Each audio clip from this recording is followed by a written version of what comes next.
I'll turn on someone else that is very enlightened. Let me, that is the context in which we now enter a moment in history in America. We are now launched, we have now used the marathon pistol that goes off, the 400 dash, the 800 dash, if you will, is now beginning. We have heard voices from the Senate, we've heard voices from the House.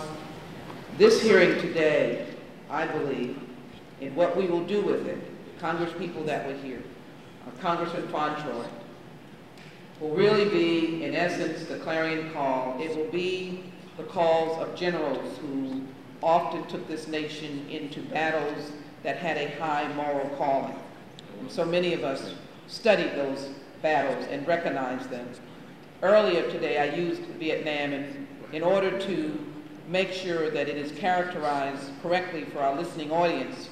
When I said it was a tragedy, let me be very clear, since I know there are brothers and sisters homeless today who are Vietnam vets. I want them to know that their actions were never without appreciation by this nation. And therefore, I think it is crucial that we thank them. But what we are saying is they lost 50,000 young men, young women, nurses, and others.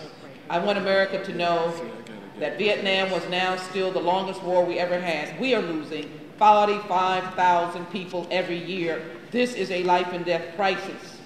And we're losing these people because we can't do a simple task, a task that does not have any confusion to it. Doctors are telling us, patients are telling us, policymakers are telling us, and those lost souls are telling us that in their name we must have an insurance coverage system, and let me say that, a system that covers people.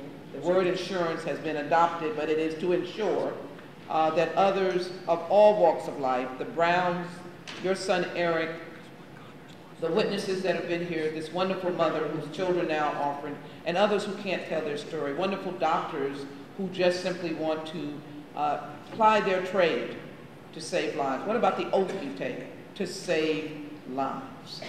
And so I want to thank you and commit to you as it is part of our commitment. We wouldn't have you sitting here this long. I'm rushing off to an H1N1 hearing to hear the stories of the pandemic.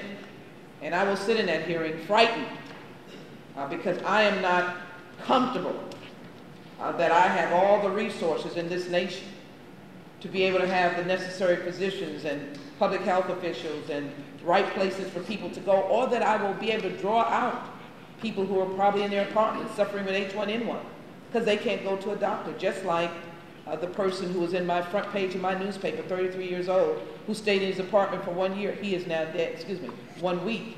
He is now dead from H1N1. And so let me commit to you the vigorous public option that you came here to talk about. You know from whence I've come, 676. I'm an optimist. The cup is half full. The journey is still continuing. The message is in us. We are empowered.